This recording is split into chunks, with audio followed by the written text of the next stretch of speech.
আসসালামু আলাইকুম প্রিয় শিক্ষার্থীবৃন্দ, আমরা গত দুইটা ভিডিওতে 14, 15, 16 নিয়ে ডিসকাস করছি এগুলাতে। তো আজকে আমরা দেখব যে 18 নাম্বার আর 19 নাম্বার এই দুটো অঙ্ক করার চেষ্টা করব।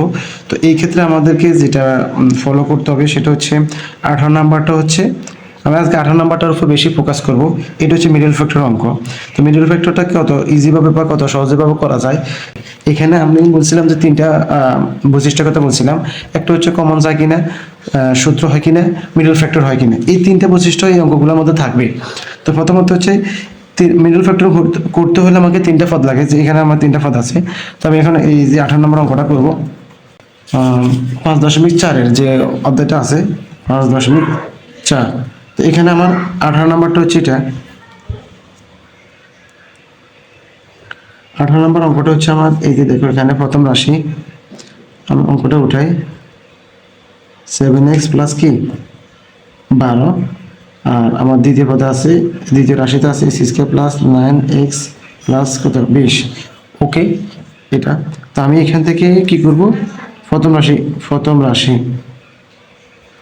মিডল ফ্যাক্টর, এটা হচ্ছে x² প্লাস 7x প্লাস কি 12। ওকে, এটা হচ্ছে আমার অঙ্ক দেওয়া আছে। তো এই ক্ষেত্রে আমি প্রথমত আমি দেখব যে মিডল ফ্যাক্টর করার ক্ষেত্রে এই যে প্রথম যে ফরটা থাকবে এটা সহগ দিয়ে এই 12কে আমি কি করব, গুণ করব।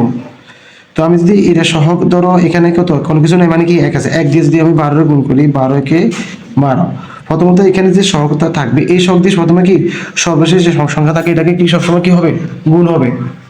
এটা যে মাথা রাখবে, এখানে যে সহগ থাকবে এই সহগ দ্বারা এই ফাঁসের যে সংখ্যাটা থাকবে, শেষ যে সংখ্যাটা থাকবে সেই সংখ্যাটাকে কি করবে, গুণ করব। তো এখানে আমি আমার যেহেতু এখানে সহগ কোনো কিছু নেই, মানে এক আছে, তো 1 দিয়ে 12 গুণ করলে কত 12কে 12। এখন এই 12কে এমন দুইটা সংখ্যা দ্বারা গুণ করব যাদের যোগফল এবং বিয়োগফল কি হয় 7 হয়।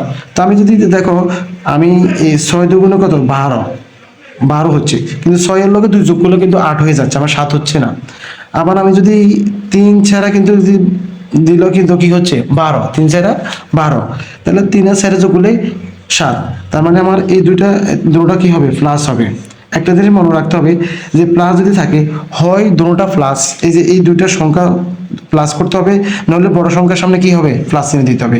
আর যদি মাইনাস থাকে হয় দুটোটা সংখ্যা মাইনাস, নাহলে বড় সংখ্যার সামনে কি মাইনাস। তো আমার যেহেতু এখন এটা প্লাস, তার মানে আমার দুইটাকে প্লাস করতে হবে। 3x প্লাস কি 4x, এটা আগে পিছনে হলেও সমস্যা নেই, তারপর 12। ওকে, তাহলে আমি এখন এই দুইটা থেকে কমন নিব, এখান থেকে x কমন যায়, তাহলে x নিলে x প্লাস 3, আর এখান থেকে 4 কমন নিলে কি হবে x প্লাস 3। মানে এই যে 4টা যে কমন নিলাম, 4 দিয়ে কি করবো, এই দুইটাকে ভাগ করলাম 3 4 12। একটা যে মনে রাখতে হবে এইটা আমার, এটা যদি আমার কি হবে সবসময় সমান হবে। তো এই দুইটা থেকে আমি একটা কমন নিলাম x প্লাস 3 x প্লাস 4, এটা হলো আমার কি প্রথম রাশি। এখন আসো দ্বিতীয় রাশি হচ্ছে x² প্লাস কি 9x প্লাস 20। তো আমরা প্রথম রাশিতে বলছিলাম যে এইখানের এই সহগ দিয়ে এটাকে কি করবো, গুণ করব। তো গুণ করলে এক, যেহেতু সহগ এক আছে, 1 দিয়ে গুণলে 20 কে কত 20। এখন এই 20কে এমন দুটো সংখ্যা দ্বারা গুণ করব যাদের যোগফল হবে কি 9x, এই জন্য এটা মিডল ফ্যাক্টর। তো 4 5 20, 5 গুণন 4, 4 5 20 হচ্ছে, এবং 5 এবং 4 যোগ করলে কত 9। তাহলে আমি এখানে x² প্লাস 5x প্লাস কি 4x প্লাস কি 20।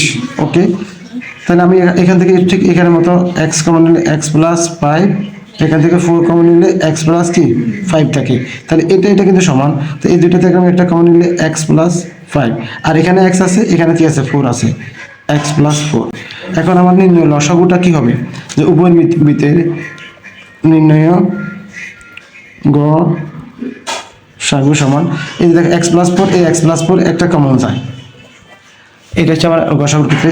আর লসাগুর ক্ষেত্রে যদি আমি নির্ণয় লসাগু যদি আসে পরীক্ষায়, তবে আমি এখানে দেখো x প্লাস 4 তো আমার কমন যাচ্ছে, আর আনকমন আছে x plus 5 x plus 3, x plus 5 x plus 3।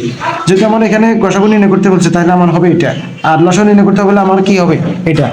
তো আশা করি তোমরা বুঝতে পারছো যে কিভাবে মিডল ফ্যাক্টর করতে হয়। তো আজকে ভিডিওতে দুই পর্যন্ত, ভালো থাকো, সুস্থ থাকো।